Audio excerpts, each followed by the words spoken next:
We are so looking forward to seeing all of your likes, all of your comments during the live podcast, sweetie. Don't forget to use the hashtag find your new home on privateproperty.co.za, hashtag the private property podcast, hashtag we learn with private property to join the conversation. Good luck and we'll see you soon. In today's case study video, we'll learn about 3 do nots when trying to sell your house. So stay tuned for that one. If you missed last week's episode, you're strapped for time. Remember that you can now listen to the audio version of the Private Property Podcast on Spotify. You won't get to see my glorious face, but it's okay because you can also catch us on YouTube. But yeah, if you're going on a road trip, you've got load shedding, just download the audio version of the Private Property Podcast on Spotify today. And that is all the announcements I have for you right now. So without any further ado, let's start today's show.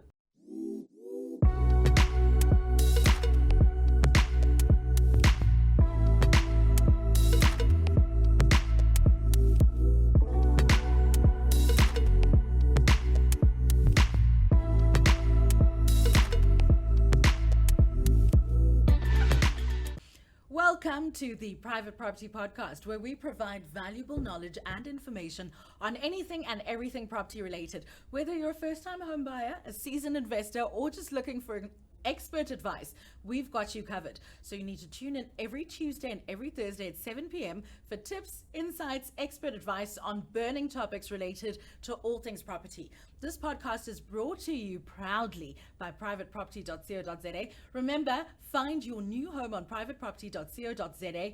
And if you're tired of looking at cookie cutter homes that all look the same, you're struggling to sell your home, then you've come to the right place tonight, because tonight's podcast is exploring the world of unsellable homes. You need to stay tuned, comment below, and share the podcast. Send us a load of likes as we tackle the challenges of selling an unsellable house. Back to today's show. Joining me in studio today, I've got local real estate expert and TikTok star, a glamorous star, darling, who also knows very many things about property. It's Trujic Cosntanti. Hello, how are you? Hi, Subs. Thank you. I'm good. Glad to be back here. You look amazing. Thank you so much. She didn't say I look amazing, but that's fine as well. Listen, Anna specializes in full title residential sales in the Roodekrans and sectional title in Amarosa and Willowbrook area. She's got a BA honors degree in psychology, honey, that she says has given her the personal and interpersonal skills needed to effectively manage the whole process of ensuring a pleasurable experience while selling your most valuable possession, which is, of course, your home. We're talking about homes. Anna loves working with both buyers and sellers, making sure that they receive the best service, honest advice, her full commitment, and top-notch marketing across all platforms to expose their property to the highest amount of potential buyers as possible. Now, remember to share your thoughts on today's question. Tell us your property stories of 2022.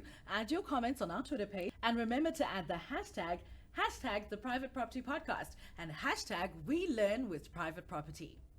Before we chat to Anna, our producers found some interesting content on TikTok. Here are 3 tips for realtors, or property practitioners as we call them in South Africa, when they're selling houses. 3 tips for realtors showing houses. Number 1, always ride separately. Even if you've met the client before, still ride in separate cars. It's to keep you safe, but also for liability reasons. Number 2, always double check that you lock the doors when leaving a house. Make sure you walk through the house before you leave, because even though you may not have opened a door, your client may have. And that can lead to a whole lot of trouble. And number 3, get your buyer's feedback at the house when you're there. Especially if they are seeing multiple houses, they're gonna forget about what they liked and didn't like about certain ones. So make sure you're taking notes in real time. Okay, Anna, this lady's advice to me seems very obvious, like locking the doors behind you. But the third piece of advice I feel was very, very valuable in terms of, okay, fine, what is it that you like? Take notes at the time, and then I'll be able to now, when you're like dilly-dallying and coming up with funny stories about like, oh, I don't actually remember what the ceilings look like, and now I'm not sure if I want to buy the house anymore. Is that like a real thing? Yes, definitely. I mean, if people have viewed a lot of properties, they definitely tend to forget which property had what finishes and all of that. I always like to resend them a video later on when I ask for feedback, because I always have videos of my properties as well, just to jolt their memory a bit. Oh, you know what? I thought you were saying like I'll come and then you're showing me a property and then you're like taking a video the whole time and then you send the video back to me. No. With So my reactions to like, I love this kitchen, and so you can remind me of how much I loved the kitchen. well, That that's is a not great what you idea. mean. That's not what I meant, but maybe I'll use that. I was gonna say I'm giving you golden nuggets here, You are. and I think you should be writing. You should be writing I've this got down. mental notes, don't worry. And so based on the video that we just watched, do you think like you agree with all of the points she's making, first of all? And for you, if you were giving tips like that or listening to that, what would you add to her list as someone who's in this industry? Yeah, so I definitely agree with her. I think it was just a very brief top 3 tips. Obviously, if you are going to show a house, there is sort of prep that goes before that, making sure the house is clean, there's no clutter. People get quite put off by clutter, things like that. It just was- so that the first impression is of the home as well. After the break, I'll be chatting to Anna and unpacking some more of her thoughts on the topic of how to sell the unsellable house. I'm using inverted commas because what is an unsellable house? But we'll explore that a bit later. Remember to share your comments on our social media pages. And don't forget that hashtag. Hashtag the Private Property Podcast. Hashtag we learn with private property.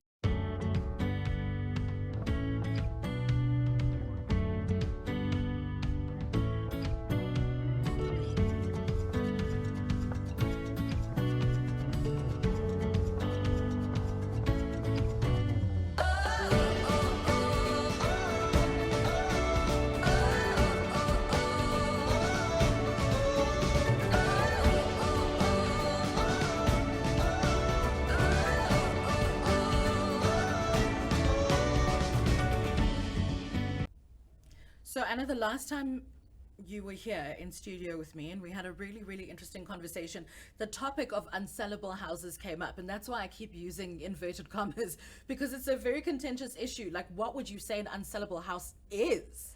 Okay, so I wouldn't call any home unsellable. I think that there is a buyer for every home if the house is priced correctly. So Yeah. that's a big thing. There are some homes that will be in the market longer for certain reasons, but every home is sellable at the correct price.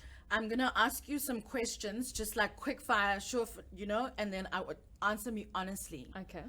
Are there people who want to buy homes where people have been murdered in them Yes. in South Africa? Yes. My colleague actually has a listing at the moment. We call it the murder house at work. But there is an offer on it. It's the satanic killings in Krugersdorp, Devilsdorp. I'm sure you know the story. But yeah, that was not an unsellable home. There was a lot of interest, actually. It's not unsellable. It's not unsellable. Okay, are there homes where people think there are ghosts and then they want to buy those houses? They come to you, they go, Anna, I want to live in a ghost house.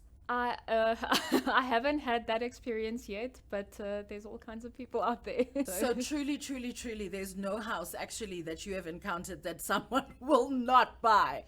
No, I had one listing that was 23 square meters. So that is How big is that? tiny, much smaller than the studio. Okay, give it to me in the like. So it's 1 bedroom with a open plan small kitchen and a bathroom. That's it. So also not unsellable. I mean, somebody For bought the sale. home. Yes. At the moment, it's getting rented out because we didn't sell in the usual time period. But that was the seller's choice. The home definitely would have been sold at some point. Tell me more, please, about the Devilsdorp house. I'm so curious because I watched that show and I was very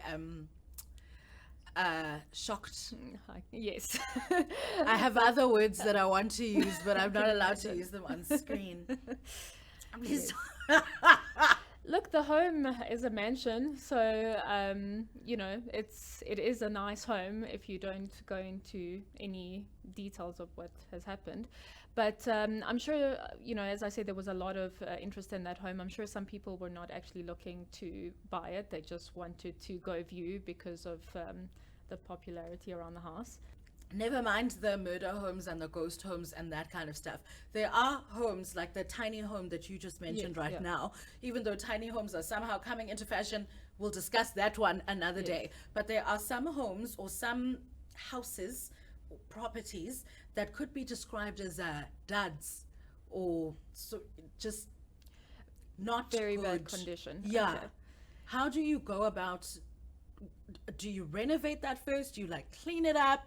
If there's like Joburg rats everywhere, like do you get an exterminator and get them all out? How do you go about selling a home like that? So not necessarily, I guess depending what all the conditions are, but if a home is in very bad condition, I'm of the opinion, let's sell it as it is, because the seller's going to need money, to renovate this home and flip it, whereas the buyer or the investor, usually it would be an investor for that type of place where they flip and rent out or flip and resell. People have their own ideas of what they want a home to look like. So instead of spending money and making it look like you want it to look like, and then your buyer might want to change some stuff anyway, I always say, let's try sell it as it is at the right price, and let the next owner decide what they want it to look like. Have you had any situations where something was just completely unsellable? Like stayed on the market for years and years and years and years and nobody wanted it? No, not me, but I haven't been in Obviously real not estate for you, years and Anna, years. but you know what I Look, mean. I've seen there's some, that goes actually more to very expensive houses, so they take a longer time to sell. There's some that will take over a year or up to 2 years to sell. Really? Yeah. So Because of the price point? yes, because they aren't the pool of buyers at certain price points very isn't limited. as big. So it takes some time to get the right buyer. For instance, Port View, in Roodepoort by my area, there's houses for 22 million rand. So there isn't that many people With 22 2 million rand to yes. buy a house in Roodepoort. Yes, but they do sell. It just takes some time. The last thing I want to ask you is, how do you make sure, I'm selling, how do I make sure that my property that I have does not become an unsellable home?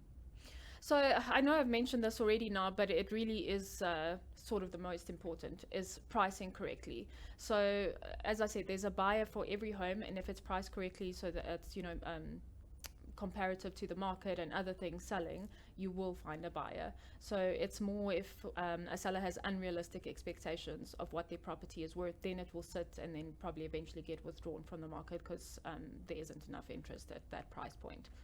If you price correctly, it will sell. Last thing, sorry. I want to sell my house. Should I be selling it myself, or should I give it over to another person who's actually a professional? Like say I have a really bad attitude, or I love my house so much and I think it's worth 1 trillion million bajillions, and that's how much I'm trying to sell it for, but obviously no one's going to buy it.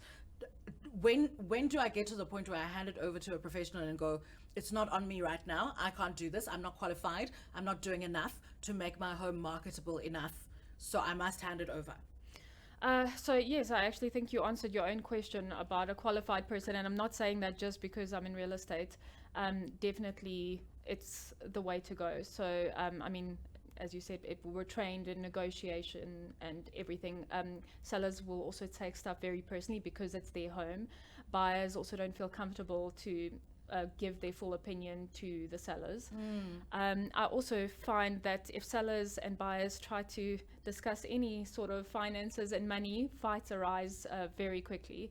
So definitely best left to the professionals, and you're more likely to get the right price for it. I have so much more I want to discuss with you, but for now, when we get back, we're going to learn more about selling unsellable homes. But first, here's some tips to help you if you're stuck in a loop trying to sell your house. If you're stuck in the loop of trying to sell your home alone, let's talk about why this doesn't usually work and what you need to do in order to sell your home by yourself. There are 3 reasons why this usually doesn't work in the for sale by owner's favor. You guys just simply don't want to do the work. When it comes to something so personal that you're trying to do for yourself, you typically skip out on things thinking that it will save you money. The National Association of Realtors states that the average for sale by owner, their home sold for 22% less than the median assisted agent home. The second reason why this doesn't work is because you have inaccurate comps or you're not using any at all. Guys, majority of these homes that are being purchased are going to be financed and they need an appraisal. A bank will not loan someone more money than the home will appraise for. Meaning that regardless of what your price is, if it won't appraise for that, then you won't have a buyer that isn't paying cash. and the cash buyers are usually trying to get it for as cheap as possible. And the third reason is that it's a changing market. Gone are the days where you could throw a home up for sale, have 20 offers on it, and have it sold in 30 minutes. So how do you fix this? You do the work. You have to make sure you advertise properly. Whether that be paid ads or open houses, something, you just have to get it out there. You have to make sure your showings are absolutely on point. You need an accurate price as well.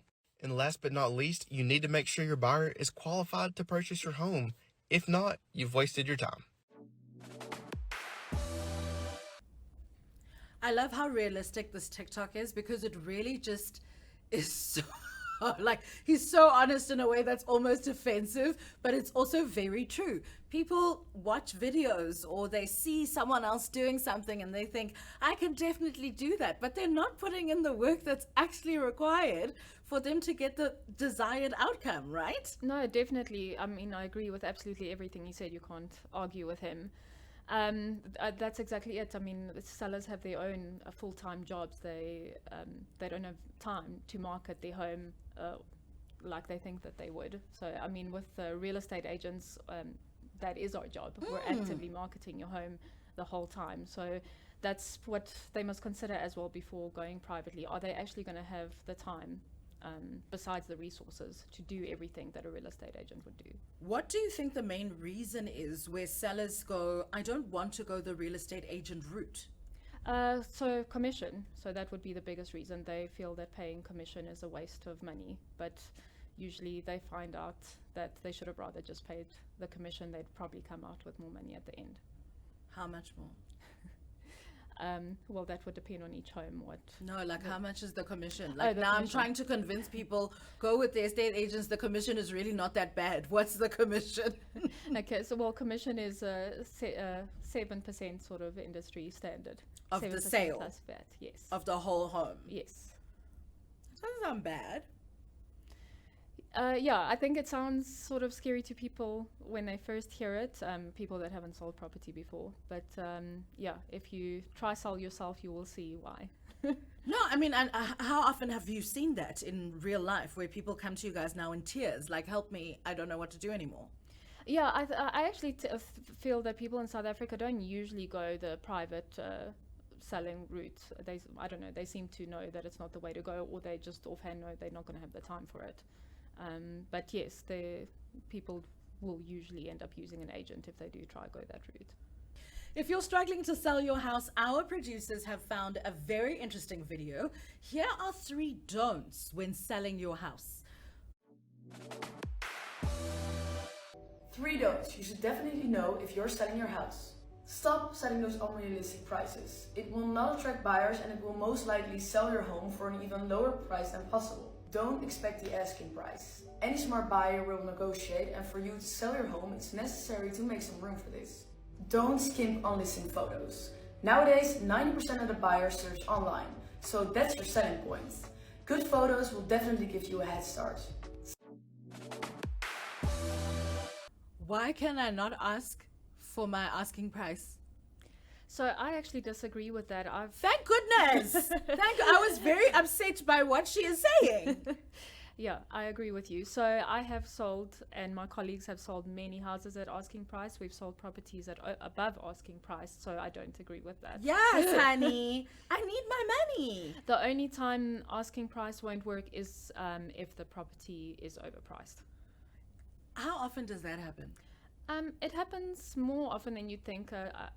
Sellers definitely feel or want their house to be worth more than what the market is currently showing. So it does happen often. But that's bizarre, right? Because surely you get your house appraised and then figure out how much it's worth before now you put it on the market and put a price tag on it. So yes, that's usually the route we take. Otherwise, if a seller insists on their price, then we make an arrangement where we market at their price, what they think the property is worth for a certain amount of time, let's say 2 weeks, because we can immediately tell by the interest whether the property is overpriced by how much traction it's gaining. So we make an arrangement, we price at your price for 2 weeks. If we have no interest, we drop to the initial price that we evaluated at. I suppose it makes no sense to... Sorry to these owners, I'm not trying to be ugly to them, but it sounds kind of wild that if we're telling people all of the time, if you're going to put an offer in on a house, do your research, look around, what are the other properties listed in the property, you know, what price point are they at in that area, when last were these rates paid, and like go to the bank. And so obviously people are now coming to this information. Why would you try and dupe them? Even sometimes when you do a comparative market analysis, let's say you go on private property, search an area within a certain budget, you know, the properties there already could be overpriced. So if a seller is looking, you know, that could be setting their expectations unrealistically because other properties are being overpriced. But that's why you get an agent to come, and they'll show you history, they'll show you what's sold in your street, you know, at what size, what kind of finishes in the last 2 years, and that will just be a better indication. If anyone from the Competition Commission is watching this episode, please just do a young investigation there on overpriced properties in certain areas. Thank you so much. It's for the rest of us who don't have millions of monies, okay? So we can also buy the houses. What I do agree with is that photos are everything. Like, don't skimp on your digital footprint, because that is everything. That's where the process begins. That's where the journey begins. I'm not going to pick up the phone and call an agent and be like, I really want to see this property, if there's only 2 pictures on the site and both of them are of the garden. Yes, so literally I can't agree with you more. I cringe, especially when I see, you know, photos taken with camera phones, even not such great camera phones.